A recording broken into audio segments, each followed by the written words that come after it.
Welcome back to Mosaic. My name is Chris Lyford, and my guest today is Father John Pitteritt, the Vicar for Administration at the Archdiocese of San Francisco. And Father John, I'm going to go through the rest of this list. Just we started reading it before the break, and these essential teachings of the Church that often are talked about, sometimes confused. I'm just going to read through the rest of them, and then we're going to go back and maybe you say a few words about each one. The priesthood, the belief in life, chastity. What is chastity?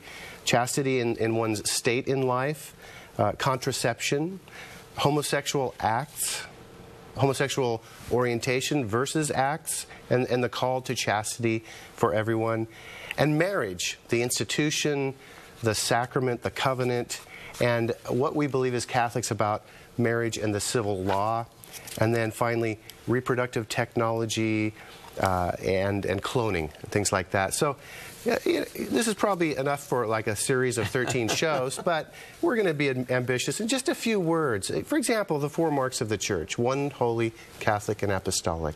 I would focus on the apostolic. Okay, apostolic means that the bishops who are functioning as bishops today are connected to the apostles, that there's an unbroken line that goes back to them. And the reason that's important is that we believe that even the scriptures and their interpretation is linked to tradition. And the bishops are the guarantors of that tradition.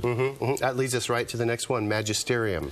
Magisterium refers to the leadership of the Church, and usually that refers to the bishops led by the Holy Father, and teaching in oftentimes an authoritative way. That's our teaching. It's part of a gift given to the Church. Example of an essential teaching that the magisterium may come out and declare.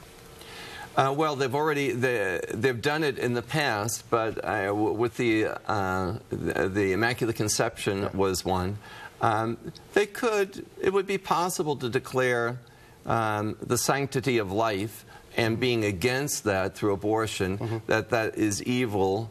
Now, the Church already teaches that, but it hasn't chosen to define that infallibly. Yeah, correct. Okay. So the magisterium has taught, but not in an infallible way. Gotcha. And again, this is a topic we could talk about for a long time. The true presence of Jesus in the Eucharist. That means Jesus is truly present, body and blood, soul and divinity. I think this is an enormous challenge in American society. I see many, many young people who are really, they're good Catholics, they just don't get the understanding of the Eucharist. And I think part of it is, you got to kneel down when you see the Eucharist. You got to be focused on Christ. It truly is the body and blood of Christ. That is the ancient and current teaching of the Church. Yeah, beautiful. And again, we'll give the website where we can read more about all these things. Well, hell and purgatory. Hell is, the Church has always said hell exists. It has never said anyone is in hell. I mean, the presumption is that they're in hell, but the reason they don't say that is in the New Testament, Jesus said, who are you to say, who is good or bad? That is God's decision alone.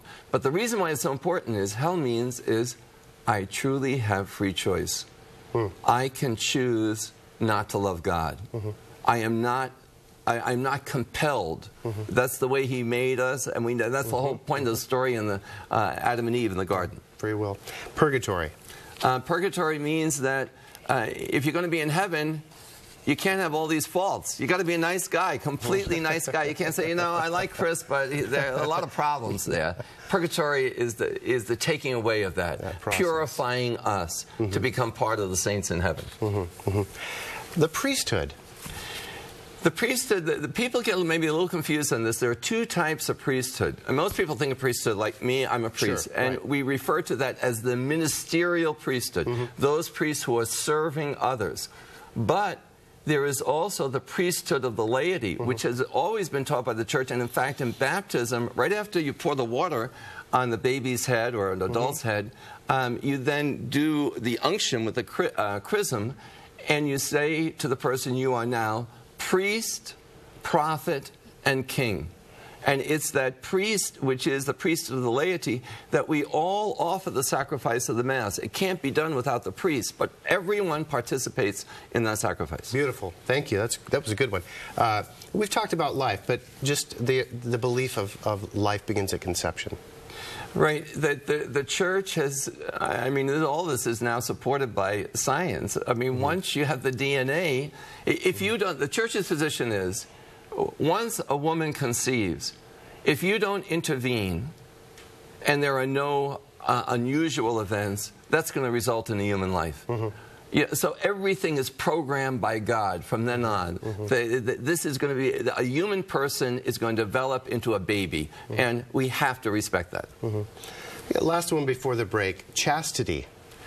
Chastity applies to both you and me. People and often nuns. Confuse it with celibacy, I think. Right, right. So a chaste person means essentially that you look at the other person as a child of God, complete.